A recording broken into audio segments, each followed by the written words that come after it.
Hola, doy inicio a estas conferencias del Centro de CARDS online de enero 2025.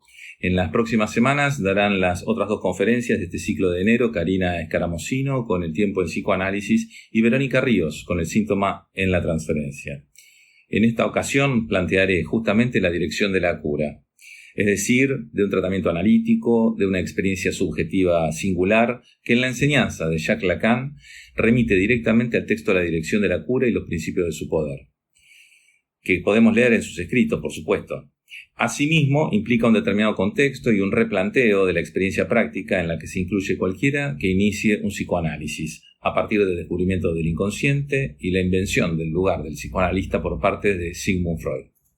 Me propongo comentar, mencionar y puntualizar algunas cuestiones en particular, sin el propósito de ser exhaustivo, pero al menos ubicar temas y detalles importantes, al menos para mí, de estas nociones fundamentales para un analista. En mi caso retomaré algunas referencias de Jacques Alain Miller, del mencionado Germán García y de algunos otros autores y, por supuesto, lecturas intertextuales que correspondan, por supuesto, a Lacan y a Freud. Porque, claro, que en los escritos técnicos de Freud y en lo que tiene que ver con el verdadero establecimiento del psicoanálisis en su origen, eso es la base sobre la cual se edifica esta construcción que permanece luego de más de 100 años de una manera inédita respecto de otros discursos, de otras prácticas, sin sponsors, sin avales estatales, sin conexión con las religiones, sin más que una práctica clínica que se extiende en el mundo, un lugar en la cultura internacional y en la articulación con todo otro tipo de, como decía, disciplinas en las distintas épocas.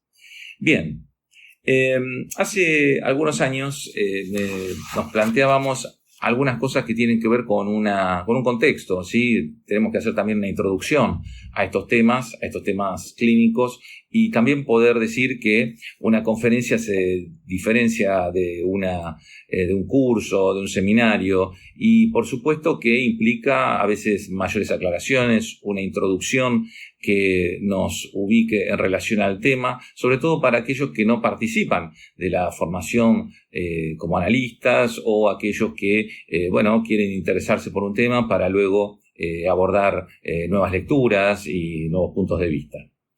En Funciones del psicoanálisis en la criminología, un texto de 1950 que está en los escritos de Lacan, dice una afirmación que me parece muy interesante. En una civilización en la que el ideal individualista ha sido elevado a un grado de afirmación hasta entonces desconocido, los individuos resultan tender hacia ese estado en el que pensarán, sentirán, harán y amarán exactamente las cosas a las mismas horas en porciones del espacio estrictamente equivalentes. Si no es esto el augurio de una globalización, bueno, justamente creo que estamos frente a eso. Y eso parece repercutir en las conductas, en los discursos de cada una de las personas que integra lo que se llama sociedad. Como se suele decir, estamos atravesados por todo aquello que se hace, se habla, se produce, se consume, se piensa, se alucina, se sueña, se idealiza, se trabaja, se comunica. En ese se diluye a cada persona, tal vez en su dimensión más particular. Sin embargo, en nuestra experiencia clínica encontramos cómo una posición discursiva se encarna en un sujeto. Y allí la repetición y también, ¿por qué no?, la invención de cada uno. Si entendemos que lo particular forma parte de lo universal, podremos captar que lo singular es lo que de alguna manera no entra en las clasificaciones, los catálogos, las estadísticas. Por supuesto que un individuo puede satisfacerse en ese individualismo de las masas, como parte de un todo ilusorio y abarcativo que le da todas las opciones de identificación con una casilla correspondiente a su marco obsesivo, como un hombre de las ratas en cualquier ciudad, o también podríamos observar las características más distintivas en las que cada cual puede considerarse único o por fuera de la Matrix. Un ser especial que hace del mundo que habita una contingencia de sus voces, alguien que encuentra una falla en el sistema y que al mismo tiempo registra su falta. O bien, alguien que se descuenta de este desorden mundial como aquella alma bella de Dora, excepción y regla gracias a Freud en la historia de la histeria. La globalización es tal vez el correlato de la cultura en estos tiempos. El malestar en la cultura freudiana implicaba ubicar el contrapunto de las dos aspiraciones del individuo, la felicidad o la dicha individual y la del acoplamiento a la comunidad, y captar esa tensión que, dice Freud, luchan en cada individuo. Lo que dice en ese texto paradigmático para el psicoanálisis y tal vez para otras disciplinas es que no se trata de lo inconciliable entre las pulsiones primordiales, eros y muerte. Implica una querella doméstica de la libido, comparable a la disputa en torno de su distribución entre el yo y los objetos, lo cual admite un arreglo definitivo en el individuo, como esperamos lo admita también en el futuro de la cultura, por más que en el presente dificulte tantísimo la vida de aquel. Ya ven, un Freud optimista, un Freud que intenta negar lo inconciliable y que después arriba a conclusiones en donde se plantea que la cuestión decisiva para el destino de la especie humana es si su desarrollo cultural logrará, y en caso afirmativo en qué medida, dominar la perturbación de la convivencia que proviene de la humana pulsión de agresión y autoaniquilamiento. Nuestra época merece quizás un particular interés justamente en relación con esto. Hoy los seres humanos, dice, han llevado tan adelante su dominio sobre las fuerzas de la naturaleza que con su auxilio les resultará fácil exterminarse unos a otros hasta el último hombre. Podríamos decir que estar bien en el psicoanálisis implica captar algo del malestar inherente al lugar del sujeto en la cultura o en la civilización, tal como lo intercambia, igualando los términos cultura y civilización, el mismo Freud en El porvenir de una ilusión. Un Freud que, según Strachey, inicialmente eligió titular La infelicidad en la cultura a su texto de 1930, palabra que luego reemplazó por malestar, un Behagen, y que incluso sugirió la palabra discomfort para la versión en inglés. Freud habla de distintos modos que tiene el ser humano de retirarse del mundo del malestar a través de las intoxicaciones, con drogas quitapenas, del yoga o la búsqueda del sosiego, matando las pulsiones, o incluso en el refugio del delirio o la religión. La evasión de cualquier tipo cuenta frente a las exigencias que impone la realidad. El aislamiento respecto de lo social es posiblemente utilizado por cualquier individuo como defensa psíquica y tiende a combatir una de las tres fuentes de dicho malestar, la que causa la convivencia con los otros seres humanos, ya que nos conecta con la renuncia primera a todo el placer, que supuestamente podríamos darnos si no existiesen barreras y normas en contra de ello. Desde nuestra práctica, el psicoanálisis está más allá de las posturas médicas, psicológicas o de asistencia social, y más acá respecto de las instituciones idealizadas.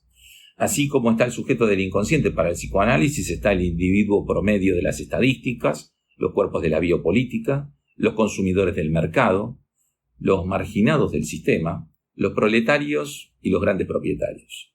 Ya vemos que este sujeto del inconsciente que nos ocupa en la clínica de todos los días no necesariamente es encasillable por otras clasificaciones. Y es que sus particularidades no se llevan bien con lo universal estipulado por los estados y los mercados, con lo cual plantea aquello no totalmente regulado por el discurso del otro con mayúsculas, lo singular de los goces en cada sujeto e incluso su modalidad de vivir, el deseo descubierto en lo que efectivamente se hace.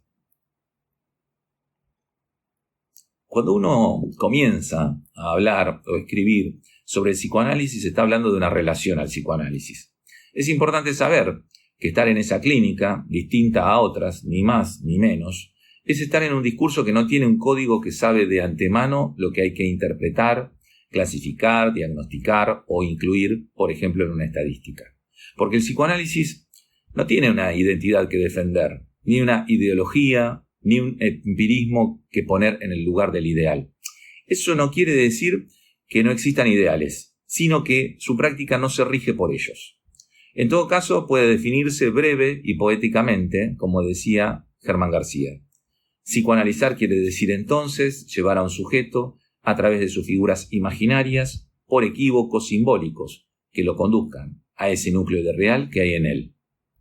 Realmente una formulación, como decía, poética y condensada de cómo puede llevarse adelante un psicoanálisis, teniendo en cuenta los 3 registros de Lacan. En unas conferencias que titula ¿Cómo se enseña la clínica?, Éric Laurent pregunta y responde: ¿cuáles son las consecuencias pragmáticas efectivas sobre lo que es la dirección de la cura? Y responde: lo que creo que hay que evitar en nuestro ámbito, la enfermedad fundamental, es detenernos en elaborar nosotros mismos un delirio teórico que no tiene ningún enganche sobre cualquier cosa que sea pragmática. Bien, en esta introducción me parece bien retomar un texto y una formulación muy precisa de Germán García frente a las generalidades, en un artículo que se llama ¿Existe un discurso capitalista? Incertidumbre y responsabilidad. Allí afirma lo siguiente: ninguna especulación puede sustituir lo que está en juego tanto en Marx como en Freud, la realización de cada sujeto particular, a cada uno según sus posibilidades. De lo contrario, hablar de discurso capitalista va acompañado de un gesto de bella alma que escamotea la incertidumbre y la responsabilidad de cada uno en relación al goce, del que no puede sacarse una justicia distributiva. Es así, como luego de esta cita textual, ubico algo de un recorrido replanteando algo que observo como una referencia que anula otros modos de captar al sujeto evanescente, que se hace anotar aún en lógicas capitalistas, proponiendo ir desde un análisis de la política en la cual uno puede perderse por el sacrificio, a la política del psicoanálisis, camino del deseo de analizar. El malestar en la cultura, mencionábamos, de Sigmund Freud, la renuncia al placer máximo, a la supuesta libertad primitiva, la sustitución del poder individual por el de la comunidad, representa el paso decisivo hacia la cultura. Y es eso, justamente, lo que genera un malestar que lo lleva a trabajar conceptos tales, a Freud, como sentimiento de culpabilidad, superyo, necesidad de castigo, etc. Freud detalla, por un lado, lo pesada que se hace la vida y que para soportarla se recurre a distracciones poderosas, a satisfacciones sustitutivas o a narcóticos. Y queda dicho también que las fuentes de sufrimiento en un humano provienen de las fuerzas de la naturaleza, de la caducidad del propio cuerpo y de la convivencia social. Frente a esto, en las distintas épocas, los individuos y los pueblos reaccionan de distinta manera. El psicoanálisis desde Freud captó que allí donde lo social requiere armonía, el sujeto plantea la singularidad que no encaja en ningún intercambio positivo ni en ideales, sino que inclusive puede apuntar a la paradoja de hacer algo contra sí mismo. En nuestro tiempo, en esta era globalizada por los medios masivos de comunicación, por los aparatos de la tecnociencia, que transforman permanentemente la cotidianeidad, para bien y para mal, nos encontramos con las respuestas que padecen algunos con estas características sociales actuales en forma de intoxicaciones, adicciones, anorexias, bulimias, violencias diversas, psicosis ordinarias, etc. Y en el encuentro de estas personas contemporáneas con el psicoanálisis tenemos las respuestas analíticas de estos tiempos. Mientras la sociedad, el concepto de la sociedad, punto de ilusión generalizada, promueve en sus publicidades estándar a la salud medicamentosa de las dietas, el color verde de lo ecológico y lo light, el no consumo de drogas o su uso racional, consciente, el sujeto que habita un cuerpo no natural, atravesado por la lengua de una cultura determinada, contesta con su pulsión desajustada, desbaratando el plan del mercado y sus gobiernos, aunque sea parcialmente. La combinación en las técnicas poco afortunadas de la felicidad promueve en las políticas de salud mental al manual de la psiquiatría norteamericana, el DSM, un arsenal de psicofármacos y conductismos varios que se autodenominan terapias cognitivas. Pero al mismo tiempo, en nuestras ciudades tenemos que no se trata de una retórica sin instrumentos concretos. Las naciones, el ejemplo de Inglaterra está explicado por Éric Laurent en su artículo La felicidad o la causa del goce. Las provincias, los municipios, los que habitamos nosotros, se proponen también llevar a cabo una tarea con la ayuda de la ciencia estadística. En Argentina, desde 2021, funciona, hay que ver si sigue funcionando, la Unidad de Ciencias del Comportamiento, que ha servido para reciclaje de residuos en Trelew, eficiencia en la prescripción de medicamentos en el PAMI, bueno, ahora ya no, y en prevención de tuberculosis bovina en SENASA. Y uno de los funcionarios más entusiastas, David Alpert, un CEO de ese equipo conductista, dice el Behavioral Insights Team del Reino Unido, hizo hincapié en el impacto que tuvieron las ciencias de la conducta en el gobierno de su país, a través de la utilización de herramientas y testeos permanentes. Aliento firmemente, dice, a trabajar en estos terrenos fascinantes, a entender el comportamiento humano, entendernos unos a otros, qué nos hace vibrar. No criticamos lo que de eso hace a las vidas humanas más vivibles, pero sí criticamos, digo yo, los ajustes económicos que necesitan poblaciones obedientes y estandarizadas. Ustedes me dirán que cualquier encuesta de satisfacción es inofensiva. Es probable. Lo que podemos comenzar a analizar es la pérdida de la variación que implica el sujeto con la ignorancia de las paradojas de la razón libidinal freudiana, el placer y su más allá, el empuje superyoico al goce y el deseo como deseo de otra cosa. Es un sujeto que en este punto es único. La cuestión es que esto deriva en un tratamiento generalizado, en todos los casos. Por ejemplo, de las depresiones con protocolos y medidas computarizadas. Tratamiento conductual y psicofármacos que hagan callar lo que de la lengua se le escapa a uno. Es otra la ética del psicoanálisis. El deseo de Freud era inventar una disciplina que no fuera ejercida por médicos ni por sacerdotes, pero al no encontrar otra salida política optó por lo que tenía a mano. Esa disciplina bien podía ser encarnada por lo que luego, por ejemplo, en nuestro país se propiciaba desde la carrera universitaria de psicología y que inclusive en la enorme tarea de Oscar Mazota con la introducción de la lectura de Lacan en la lengua castellana, buscó trascender las vallas impuestas por las asociaciones hegemónicas del psicoanálisis médico de su momento para vertebrar un proyecto que entonces tenía posibilidades de realizarse con seriedad en cuanto a su rigurosidad, desde la decisión que supo imprimirle junto a los que lo acompañaban.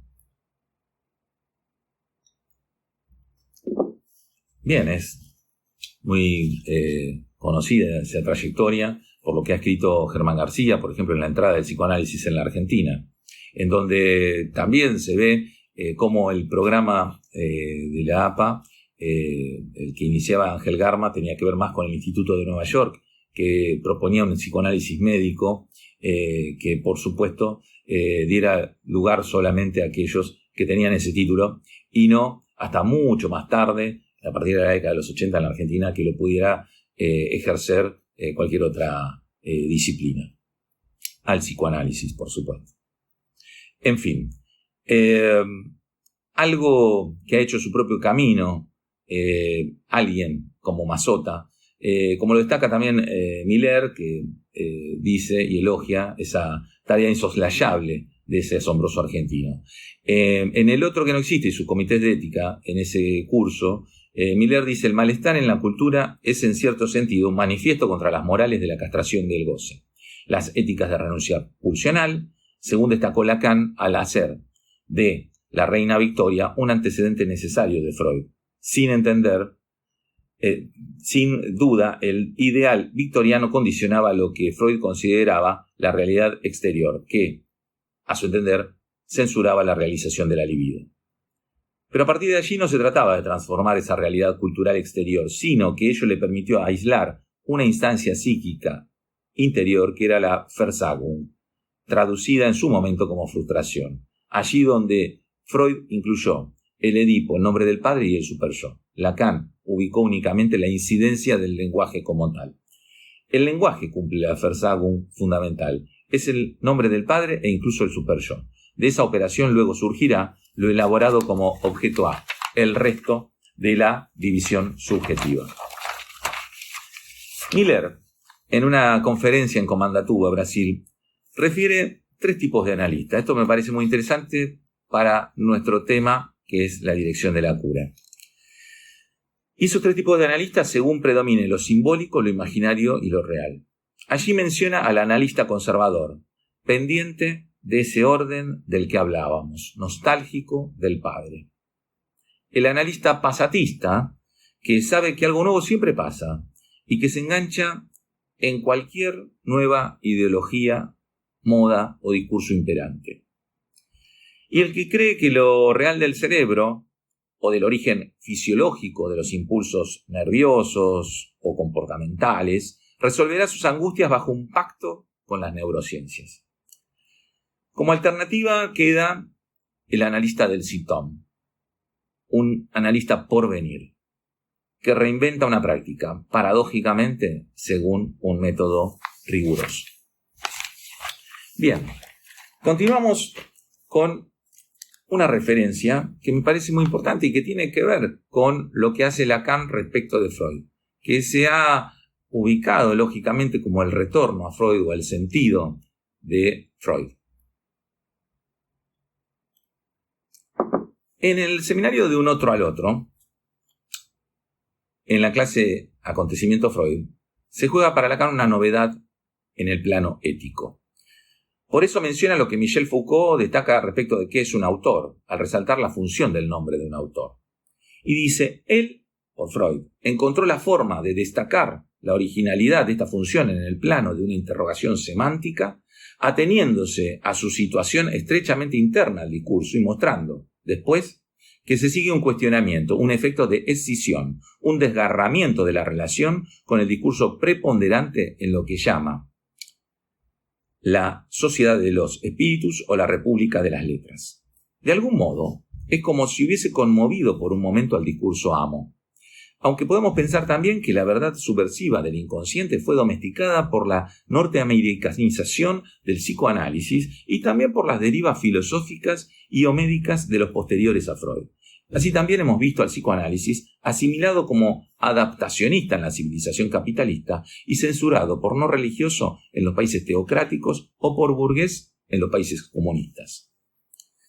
Lacan anunció de entrada que el acontecimiento Freud mostraba que el punto clave, el centro de la ética, es lo real. En la medida, textualmente dice, en que lo real no es de fácil acceso, si puede decirse así, constituye para nosotros la referencia en torno de la cual debe girar la revisión del problema de la ética. No se trata de lo que plantean los neopositivistas. Indagar acerca de la significación, meaning of meaning, el significado del significado.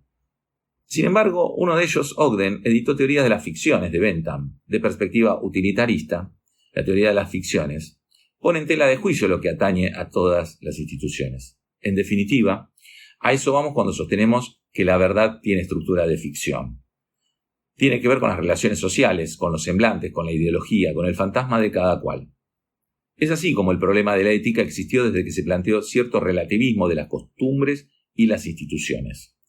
El descubrimiento de la función del inconsciente, su verdad, es el acontecimiento que revela Lacan, o que se le revela a él.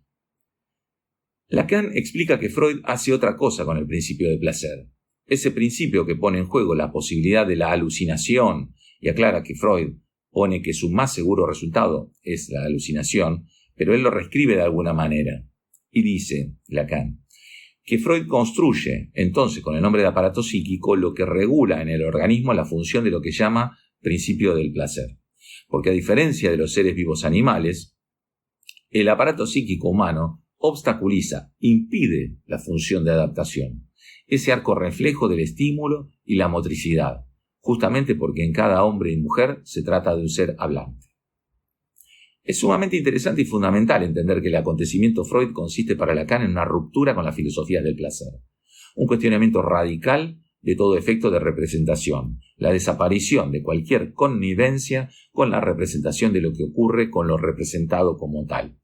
Lo que sucede es que la posición freudiana, aclara Lacan, sostiene la representación porque se articula en una estructura hecha de tramas y redes que son externas a un sujeto que pretende reunificarse en la representación. Bien, esto me parece muy importante porque pone en juego algo que nosotros tenemos que puntualizar cuando nos introducimos a un texto de Lacan, que también tiene un contexto, que su enseñanza participa de unas referencias que me parece que es muy central poner en juego, ¿no? Por ejemplo, vamos a plantear algo en relación a un escrito, ¿cierto? En la dirección de la cura y los principios de su poder. Y en esos escritos hay un índice razonado al final que hace Miller, cuando es muy joven, ¿cierto? Allí dice textualmente: en cuanto a la epistemología lacaniana, según nosotros, marca la posición del psicoanálisis en el corte epistemológico, puesto que, a través del campo freudiano, el sujeto precluido o forcluido de la ciencia regresa en lo imposible de su discurso. Así pues, solo hay una ideología de lo que Lacan haga teoría, y es la del yo-moi moderno, es decir, del sujeto paranoico de la civilización científica, del que la psicología descaminada teoriza lo imaginario, al servicio de la libre empresa. En tanto, esta obra, los escritos, pone en cuestión más de lo que introduce Miller, señala al final a la denominada ideología de la libertad con aquello que implica la teoría del yo autónomo, el humanismo, los derechos del hombre, la responsabilidad, el antropomorfismo, los ideales, la maduración instintiva, etc. En uno de los textos de los escritos en la agresividad en psicoanálisis, Lacan arremete contra la promoción del yo, la concepción utilitarista, la barbarie del darwinismo social. En Funciones del psicoanálisis en la criminología, que lo habíamos mencionado, dice que el asentimiento subjetivo respecto del castigo social, la aclaración de las vacilaciones de la noción de responsabilidad para nuestro tiempo y el advenimiento correlativo de una objetivación del crimen a la que puede colaborar, y a la lectura que descubre el psicoanálisis en el malestar de la civilización. Que toda esta comunicación a los psicoanalistas de lengua francesa en 1950 implica una crítica a una civilización cuyos ideales son cada vez más utilitarios, en donde se desconoce la significación expiatoria del castigo. Los ideales del humanismo se resuelven en el utilitarismo del grupo, y como el grupo que hace la ley no está, por razones sociales, completamente seguro respecto de la justicia, de los fundamentos de su poder, se remite a un humanitarismo en el que se expresan igualmente la sublevación de los explotados y la mala conciencia de los explotadores, a los que la noción de castigo también se les ha hecho insoportable. La antinomia ideológica refleja aquí, como en otras partes, el malestar social. Y en un punto de coincidencia extraordinario, Lacan coincide con Michel Foucault al señalar que la tortura se abandona en su uso jurídico no por una dulcificación de las costumbres, sino porque el hombre ya no es creíble en ninguno de los sentidos. Foucault hace un planteo de análisis histórico y plantea razones económicas detrás del supuesto humanismo. Acercándonos a la dirección de la cura, en La cosa freudiana, un texto de los escritos, la crítica hacia Anna Freud lo lleva a ironizar sobre ese yo autónomo, de síntesis, de funcionamiento, al que caracteriza como el último fetiche de una práctica que hace regresar al psicoanálisis a las leyes de la psicología general. Podemos decir que se trata de una ilusión liberal que se enmarca en la desviación del psicoanálisis norteamericano luego de la Segunda Guerra Mundial. También, en el texto Situación del psicoanálisis en 1956, acentúa que allí, donde apareció la teoría del yo autónomo, es donde ha cobrado impulso la desintelectualización y la mediocridad psicoanalítica anunciada por las autoridades de la IPA en Estados Unidos y aún desde Francia incluso. Estos niegan los efectos inconscientes que justamente ponen en cuestión esa noción del yo, y Lacan destaca aquí que ese psicoanálisis se plegaba hacia el conductismo de una manera que traicionaba lo que ya había denunciado Freud, por ejemplo, en su presentación autobiográfica. En la instancia de la letra en el inconsciente o la razón desde Freud, hay un párrafo en donde dice: se leerá con provecho el libro donde Leo Strauss, desde la tierra clásica para ofrecer su asilo a los que han escogido en la libertad, medita sobre las relaciones del arte de escribir en la persecución, circunscribiendo así de la manera más estrecha la especie de connaturalidad que liga a este arte con esta condición. Deja percibir ese algo que impone aquí su forma, en el efecto de la verdad sobre el deseo. Es que claramente, como lo retoma Lacan, la letra mata cuando el espíritu vivifica. Y es que la letra le da pruebas de que produce efectos de verdad en el hombre. Para continuar con la cuestión, desde uno de los lugares de la práctica, en la dirección de la cura y los principios de su poder, acentuamos lo siguiente. Lejos de poder medir todo el efecto de mis palabras, dice Lacan, pero de esto precisamente advertido y tratando de remediarlo, dicho de otra manera, libre siempre del momento, tanto como del número, tanto como de la elección de mis intervenciones, y en la misma página dice, en cuanto al manejo de la transferencia, mi libertad en ella se encuentra por el contrario enajenada por el desdoblamiento que sufre allí mi persona. Y nadie ignora que es allí donde hay que buscar el secreto del análisis, es decir, que encontramos lo que implica la conclusión por la cual el analista es menos libre en su estrategia que en su táctica. La táctica es la interpretación y la estrategia la transferencia. Y en el mismo texto critica el patrón de la medida de lo real, que es el ego autónomo para los referentes de la internacional psicoanalítica. Autonomía que se sostiene porque se supone que está al abrigo de los conflictos de la persona, lo cual significa un retorno al redil de la psicología general. Bien, entonces tenemos estas formulaciones generales. Y cuando vamos hacia la clínica podemos encontrar el planteo de Germán García cuando dice que no hay clínica sin ética, y así se plantea la pregunta de si el pedido del analizante es un pedido de felicidad. ¿Sí? ¿Cuál es la respuesta del que analiza? ¿Es darle la felicidad al que viene a buscarla? La pregunta sería, ¿quién es para darle la felicidad?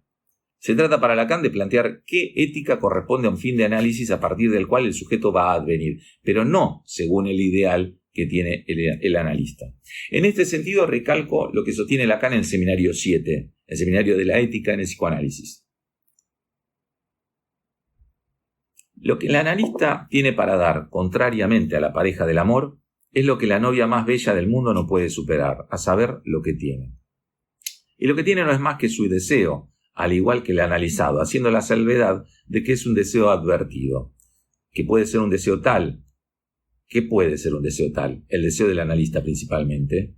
No puede desear lo imposible. En los años 1959-60, Lacan se planteaba algo que se ha repetido como mantra y que en realidad es una propuesta. Propongo que de la única cosa de la que se puede ser culpable, al menos en la perspectiva analítica, es de haber cedido en su deseo.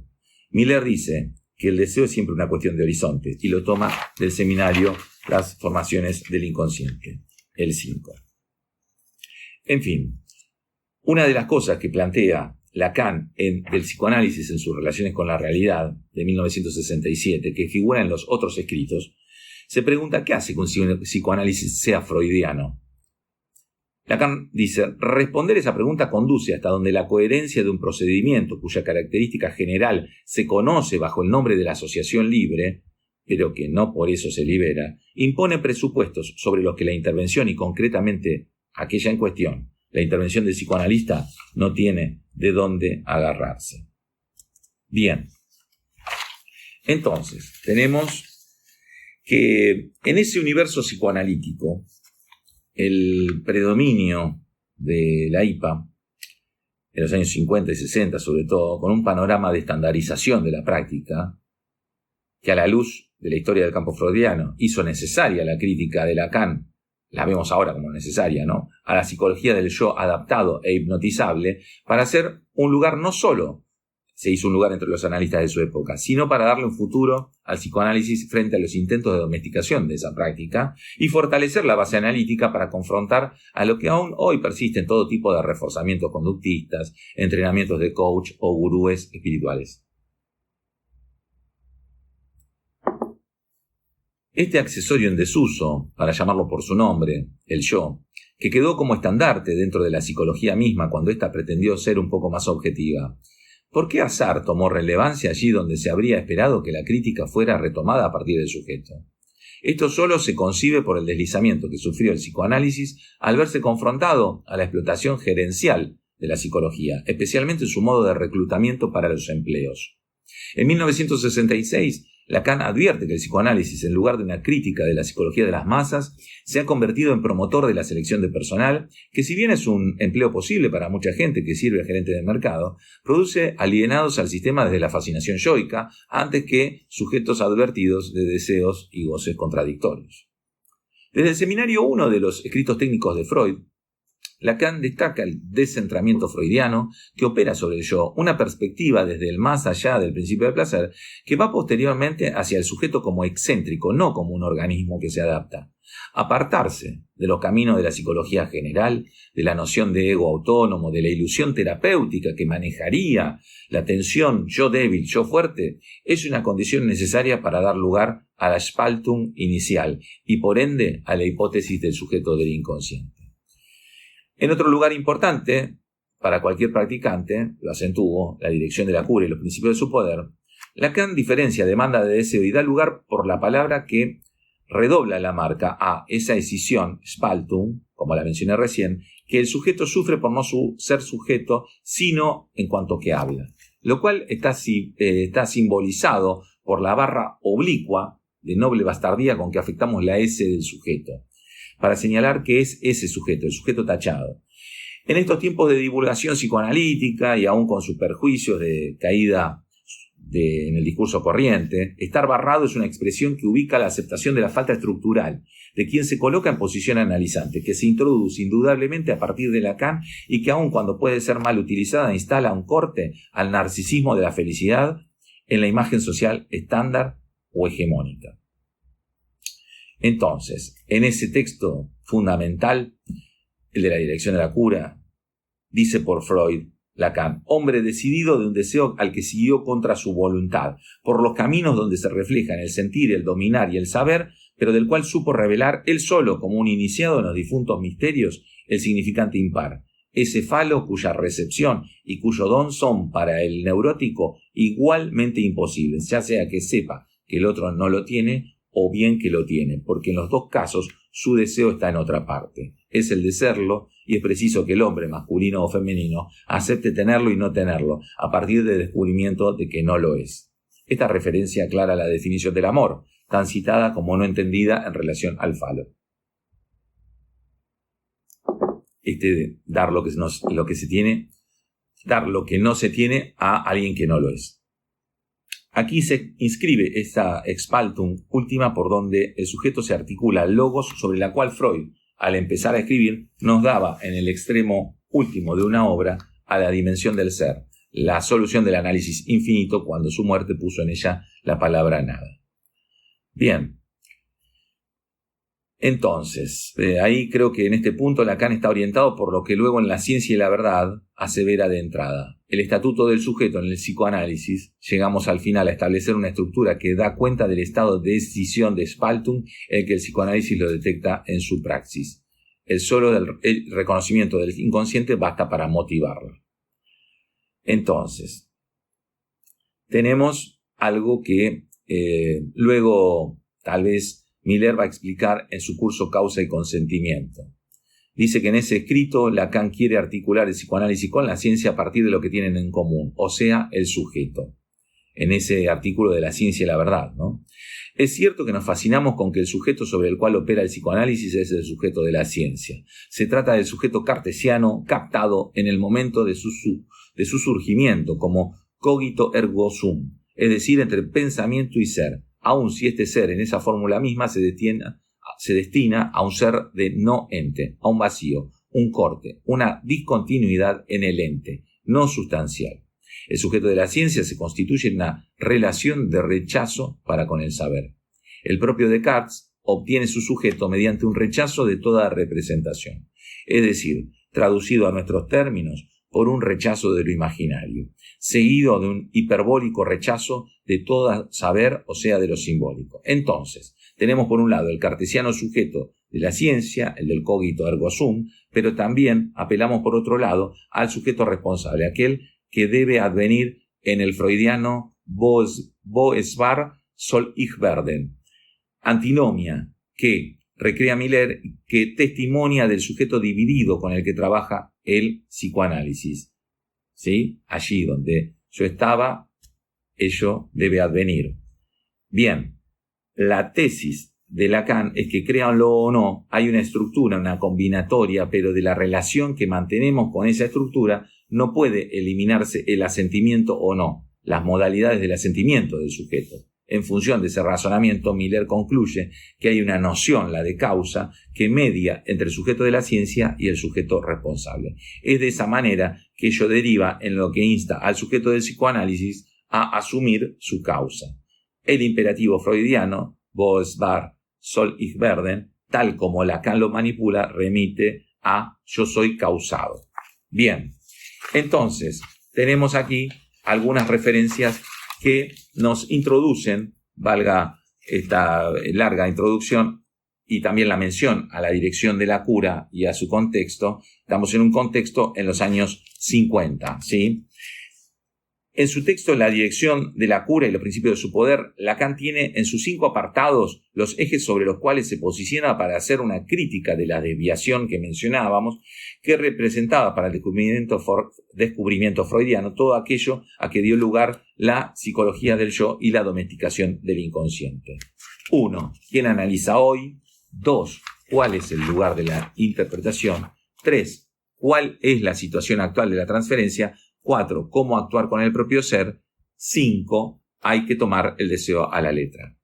Por un lado, debemos diferenciar, entonces, como decíamos, algunos elementos.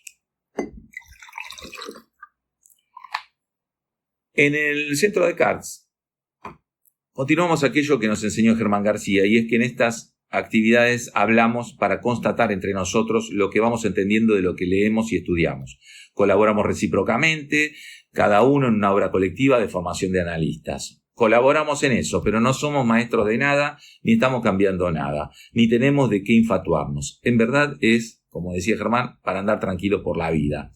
La impostura es un sufrimiento, la gente que no trabaja sobre lo que hace es impostora, y la gente que es impostora sufre. Entonces, para sufrir menos, uno estudia y trata de ser consecuente con lo que hace. Esto está en Diversiones psicoanalíticas, un libro que les recomiendo. Es cierto también que existen numerosos trabajos, libros, todo tipo de textos e intervenciones, incluso a través de las redes sociales, en los intentos de divulgación analítica y, por supuesto, en las instituciones universitarias, psicoanalíticas, sobre este texto clásico de Lacan. En mi caso, retomo, como les decía al principio, algunas referencias de Miller, Germán García y otros autores. Entonces, trabajar sobre cómo y quién analiza es una pregunta que pone foco en la acción analítica y abre una operación epistémica, clínica y política por parte de la enseñanza lacaniana. Desde un inicio, esta orientación critica y se diferencia de la propuesta que implica identificar a aquellos que vayan a analizarse con la figura del analista, así como rechazar la llamada reeducación emocional del paciente, distinguir la sugestión a la que lleva el ejercicio del poder por parte del analista respecto de lo que habría que hacer desde un principio, que es darle el poder a la palabra. En ese sentido, también puede decirse que los post-freudianos habían olvidado el concepto mismo del inconsciente. En este texto, que hay principios que se han vuelto clásicos, como que el que sostiene que el analista no debe dirigir al paciente, como no dirige su conciencia, ni se propone como un guía moral, sino que lo que dirige es la cura, el tratamiento.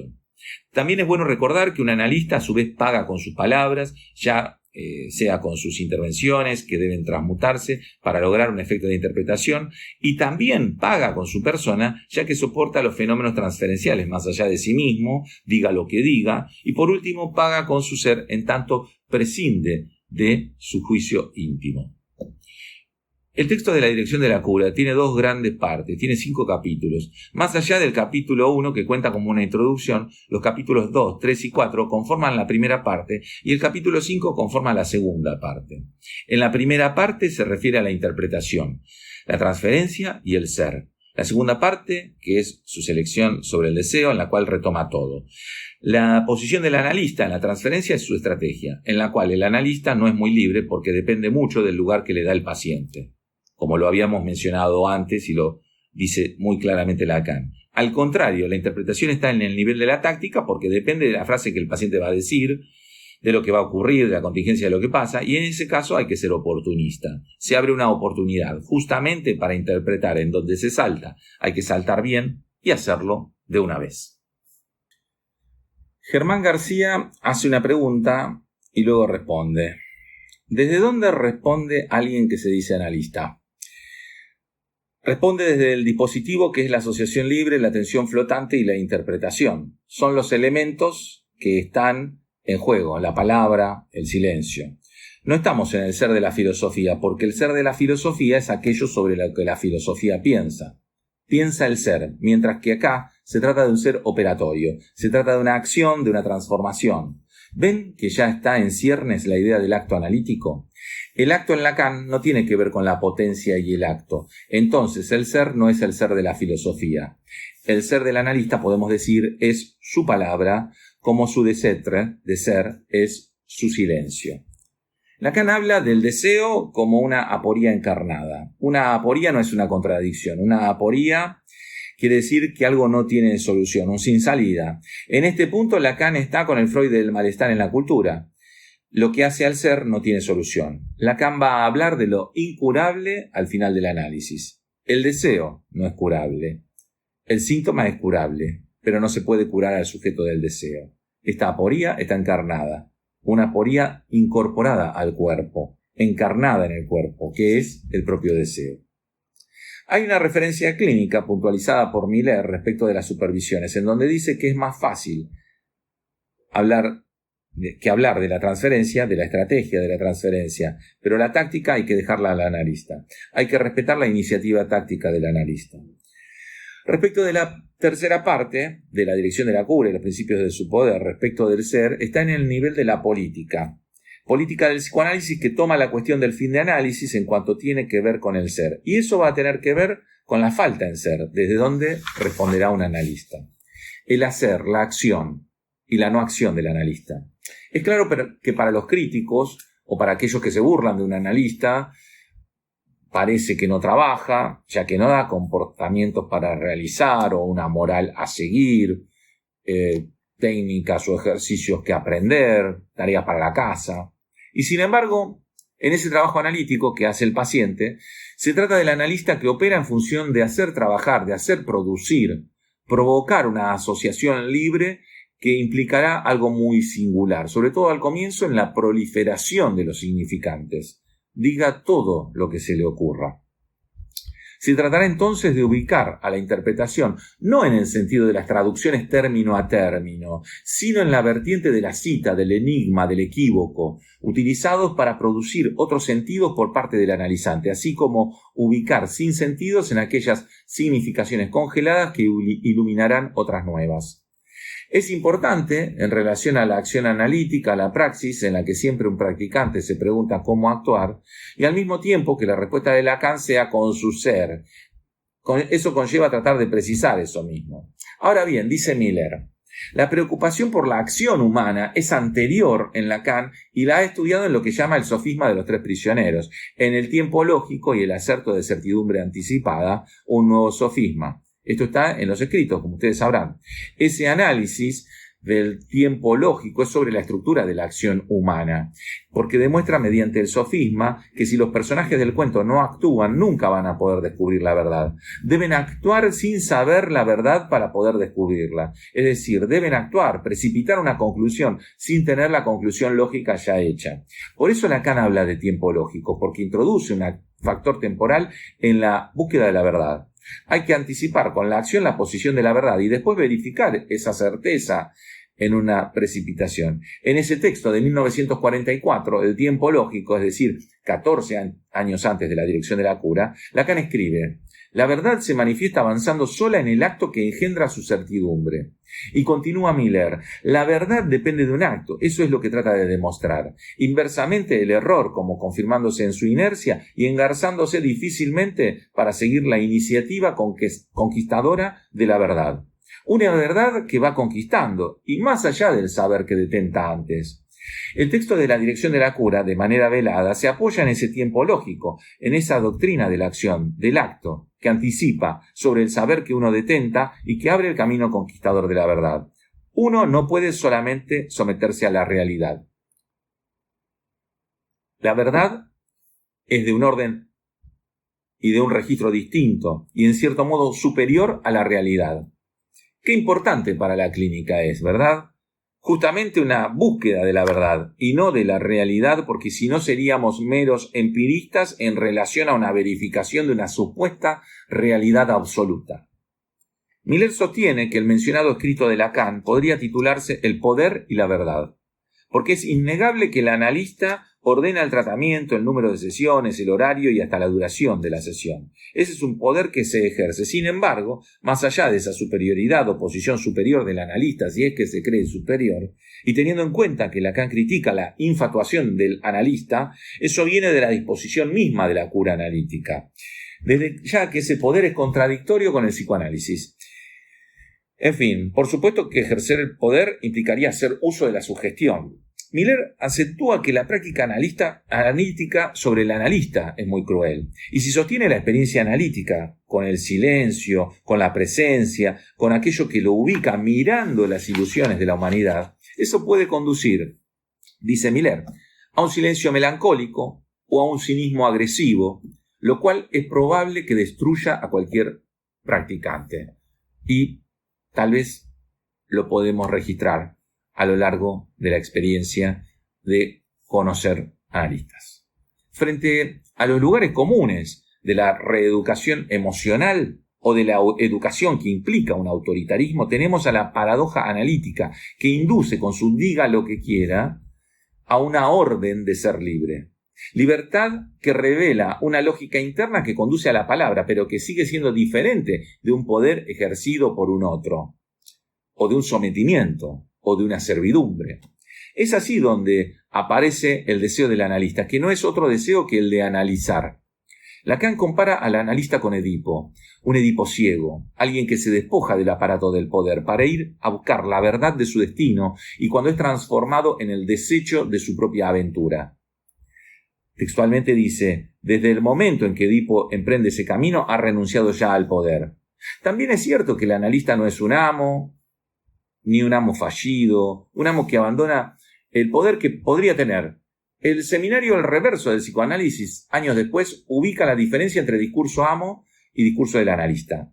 Reordena esos lugares y pone en juego, por ejemplo, el significante amo, que siempre mediante la palabra, como se dirige, se manda, más allá de la fuerza física o de los poderes habituales de este mundo. Es importante destacar que además de la cuestión poder o verdad, hay un contexto en el que Lacan está con algunos compañeros en un grupo analítico que se llama Sociedad Francesa de Psicoanálisis, creado al separarse de la Sociedad de París y que pide su admisión en la Sociedad Internacional de Psicoanálisis. En 1958 Lacan hace entonces un informe que implica justamente a la dirección de la cura y hay otro de Lagache, al cual Lacan le hace una observación y por ende una crítica. Esa cuestión genera problemas político-institucionales que luego tendrán repercusión en la llamada excomunión del año 1963, en donde a Lacan lo dejan afuera de la Internacional Psicoanalítica, por lo tanto lo dejan afuera de poder analizar otros que sean candidatos a ser didactas, entonces le sacan el lugar de ser didacta, queda por fuera del circuito de psicoanalistas de la época. Y entonces él se considera excomulgado y hace una analogía con el filósofo Baruch Spinoza, que también había sido excluido en su momento por su filosofía. Entre 1953 y 1958 hay una acción del analista en el nivel simbólico y no en el nivel imaginario. Ahí estaba la exigencia de la acción analítica, que tenía que ver con sustraerse a la pareja imaginaria del analista y del analizante, esa pareja dual, en donde todo tenía que confluir y en donde se trataba de la alianza terapéutica con la parte sana del paciente y todas esas cosas que desconocen la insistencia del inconsciente, ¿sí? Que desconocen en todo caso el mensaje subversivo de descubrimiento de Sigmund Freud. Entonces, ocupar el lugar del gran otro, del lenguaje mismo, esto es cadaverizar su posición y permitir al sujeto ser sujeto de la palabra, va a ser esta experiencia y este inicio de la enseñanza en su época clásica de Jacques Lacan. Lacan descubre la complejidad de lo simbólico, que no se puede representar lo simbólico solamente como esa vertiente entre el sujeto y el otro. Primero hay que distinguir lo simbólico, el significante y el significado. Por otra parte, descubrió el año anterior que había que dar lugar a la metáfora y a la metonimia, expuesto en el texto de la instancia de la letra. También en este texto, el de la dirección de la cura, hace una distinción entre la demanda y el deseo. Esto último se intenta aclarar con los elementos del grafo, entendiendo que la dirección de la cura es un comentario del grafo del deseo. Si un sujeto quiere decir algo, inevitablemente tiene que pasar por el código del otro con mayúscula, y esa realización del querer decir es siempre fallida. Y esto último es que la significación de lo que se dice viene siempre del significado del otro. El principio del grafo de Lacan, quien dice en ese sentido que la palabra del sujeto, lo que el sujeto dice, le viene fundamentalmente del otro. Miller puntualiza que hay que tomar en serio esa desviación de la intención de significación por la necesidad de pasar por el código del otro. El niño, el bebé, para satisfacer sus necesidades, debe pedir en lo que se articulará como una demanda para la satisfacción de sus necesidades y pasar necesariamente por el código del otro. La referencia textual en la clase dice: la demanda no solo suspende del aparato significante de la satisfacción de las necesidades, sino que las fragmenta, las filtra, las modela en los desfiladeros de la estructura del significante. Podemos entonces captar que no se trata de necesidades en el sujeto humano, ya que debe pasar por el lenguaje para ser conocido o escuchado, y como en el caso de la madre suficientemente buena mencionada por Winnicott, es esencial para el ser humano ser escuchado y reconocido. En cierta medida, antes es nada.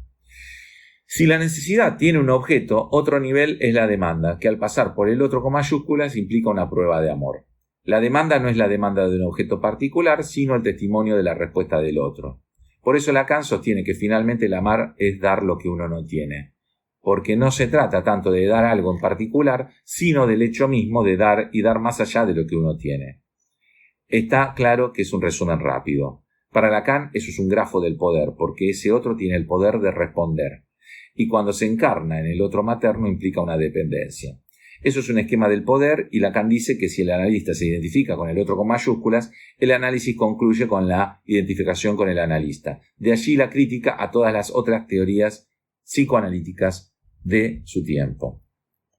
Por eso también habla del poder discrecional del oyente, ¿no es cierto? A partir de lo anterior tenemos que un analista, por más que esté en el lugar del otro con mayúscula en la situación analítica, no debe ejercer ese poder. Se debe obtener de proponer el camino del pedido, la respuesta positiva y la identificación con el analista. Se debe abstener de eso. Hay una palabra clave en este texto y es el deseo. ¿Sí? Ahí, en esa posición de no ejercer ese poder, está la frase del rostro cerrado, labios cosidos. En ese punto, el deseo es el desfasaje mismo entre la necesidad y la demanda. Para justificar todo, Lacan llega al punto de presentar la siguiente operación. Demanda menos necesidad nos da deseo, casi una sustracción. Y dice que en el deseo lo que se encuentra es el carácter absoluto de la demanda. El ejemplo mayor está en el fetichismo, clínicamente, es decir, se necesita de manera absoluta la presencia de tal objeto para desear. Podemos ver el carácter absoluto y a la vez completamente particular de la emergencia. Así construye Lacan su concepto de deseo. En el deseo tenemos a la vez el carácter particular, preciso, del objeto de la necesidad y el carácter absoluto del objeto de la demanda. Y esto nos da el deseo en su carácter absoluto. Dice, de condición absoluta. Si no es eso, nada. También está la dimensión y la problemática del deseo del analista. Hay algo que en eso implica una problemática. Lacan plantea a Freud como un hombre de deseo, como lo mencionábamos antes, ¿verdad? Pero sabemos que el comportamiento estándar del analista en esa época tenía a alguien que manifestaba su alejamiento de toda pasión, una presencia de piedra, una especie de estatua inmóvil y silenciosa, o como diría Eric Loran, un analista vacío.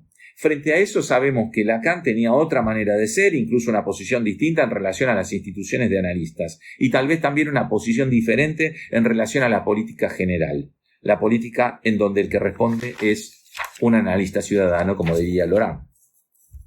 Por supuesto que el analista debe tener idea del lugar que ocupa el otro, más que del contenido de lo que dice. Todo el mundo sabe que uno no recibe las palabras de la misma manera si las dice el padre, la madre, un amigo, etc.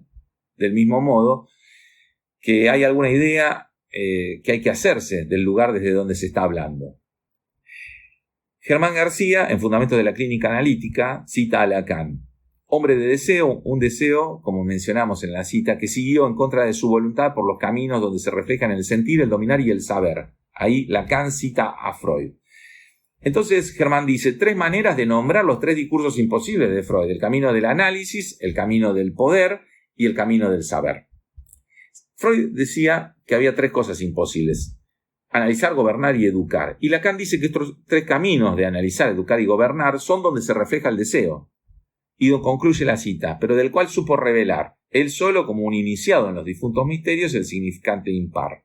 ¿Sí? Esto que habíamos hablado acerca del falo. La pregunta de por qué el analista se sustrae al poder de la sugestión a usar ese poder podría responderse con lo nuevo que propone Lacan en su enseñanza con respecto al campo del lenguaje. Ubicar el deseo como más allá de la demanda, más allá de lo que se puede decir. Implica lo que no se puede decir, esto es demanda. Y el deseo es lo que falta a toda demanda para poder ser satisfecha. Hay una incompatibilidad de la palabra y el deseo. En el concepto mismo de deseo, toda palabra es demanda. Y hay en toda palabra algo que falta y que más allá que está más allá de la demanda. Eso define al deseo como lo indecible, lo que circula entre lo que se dice como algo que está entre los significantes y que corre debajo de todo lo que se dice. Se puede hablar del deseo solamente por alusión.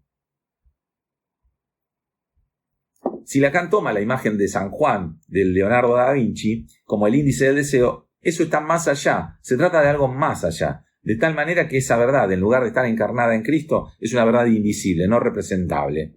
Miller destaca que es la primera vez que Lacan introduce con el deseo en el campo del lenguaje que hay algo invisible, que más tarde él llamará objeto A. La palabra, objeto A, será hecha para designar lo invisible del deseo, hacer su lugar a lo invisible del campo de la palabra, que no es la negación de la palabra, es un invisible que vehiculiza la palabra, solamente se puede aislar con la palabra.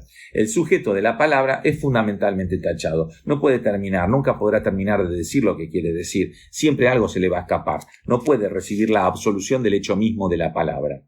Entonces el deseo no es otra cosa que la imposibilidad de decir el deseo, de decirlo todo. Por eso Lacan, más allá, hace el elogio y la estructura del no todo como ejemplar de la feminidad, de la sexualidad femenina, que responde a la estructura del no todo. Así también la conexión entre la feminidad y la verdad, porque en la mujer se encarna la tontería amorosa de los siglos, se encarna la hora de la verdad, así como también la difamación que se ha hecho de ella por sus supuestos problemas con la verdad, con decir lo verdadero o su supuesta esencia mentirosa. Persiste para Miller, entonces, una pregunta. ¿Qué es el fin de análisis? Bueno, ahí tenemos el invento del pase, que fue precisamente para tratar de forzar las limitaciones de lo invisible y de lo que no puede decirse.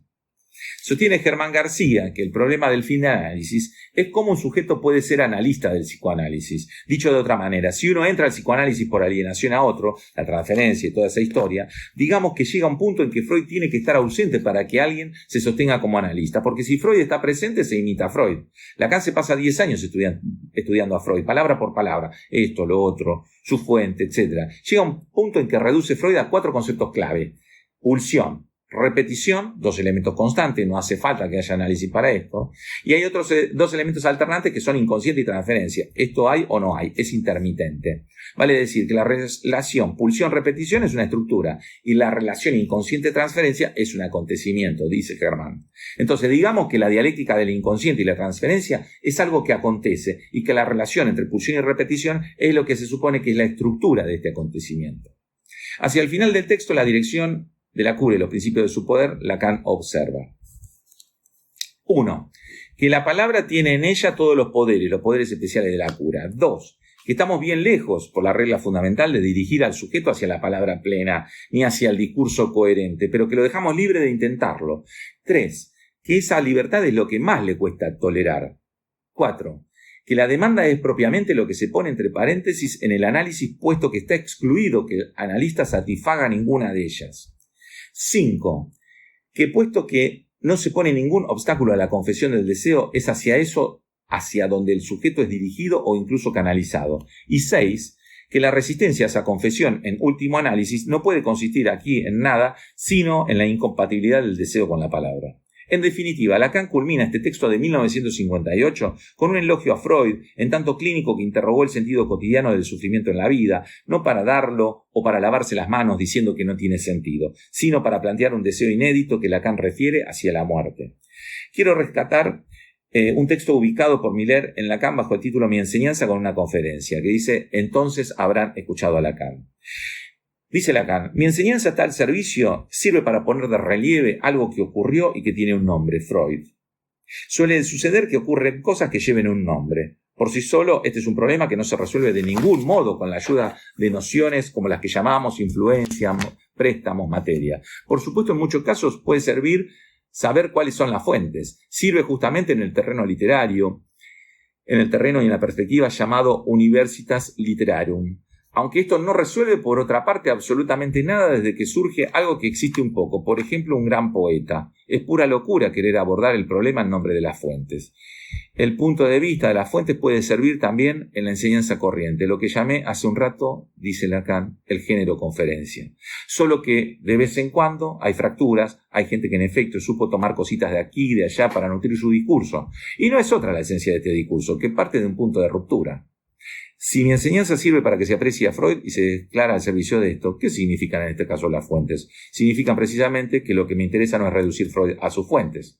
Porque después de todo, el nombre de Freud goza de un prestigio del mismo orden que el de Marx en ese momento, sin haber tenido aún aparentemente ninguna de sus consecuencias cataclísmicas. ¿Por qué diablos? Porque hay todo un campo en el que no se puede hacer más que evocarlo y donde tiene incluso un valor de punto nodal.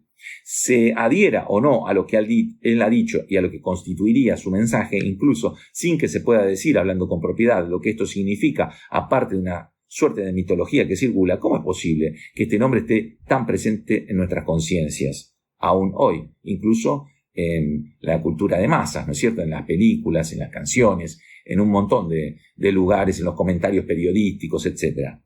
En ese nivel en el que el ser humano es un pensamiento que felizmente tiene su seno la secreta advertencia de que se ignora a sí mismo, la gente siente que hay en el mensaje freudiano, aún bajo la forma en que por ahora boga, transformado en píldoras, algo precioso, alienado sin duda. Pero nosotros sabemos que estamos ligados a esta alienación, porque es nuestra propia alienación. Quien quiera que se tome el trabajo de intentar alcanzar el nivel al que lleva este mensaje, está seguro de interesar. La prueba está hecha, aunque más no sea, por esa compilación de desechos que son mis propios escritos, seguro de interesar singularmente a la gente más diversa, más dispersa, más raramente situada y, para decirlo todo, a cualquiera. Pues bien, como les decía, esta ha sido tal vez, o han sido algunos comentarios, algunas puntualizaciones, no exhaustivas, pero tratando de ubicar algunas cuestiones de la dirección de la cura y los principios de su poder, pero además también para iniciar un debate con quienes quieran a través de los mails dirigidos al Centro Descartes o también en las reuniones que hacemos mensualmente para poder conversar acerca de lo que más nos interesa, que tiene que ver con la práctica clínica del psicoanálisis y también con el lugar del psicoanálisis en la cultura, como bien supo hacer Germán García con su trayectoria, tanto en las principales 3 escuelas que se fundaron en la Argentina sobre la orientación lacaniana, y por supuesto porque en su libro, que también recomiendo, El psicoanálisis y los debates culturales, hace eje no solamente en la importancia del psicoanálisis en la cultura argentina, sino también en las diferencias clínicas, por ejemplo, en lo que hace al psicoanálisis con niños, en relación a algunas intervenciones respecto de la literatura. Así que, bueno, les recomiendo estas obras y me parece que este es un momento inicial para volver a conversar con muchos a quienes queremos interesar en el psicoanálisis de la orientación lacaniana. Bueno, muchas gracias. Será hasta pronto.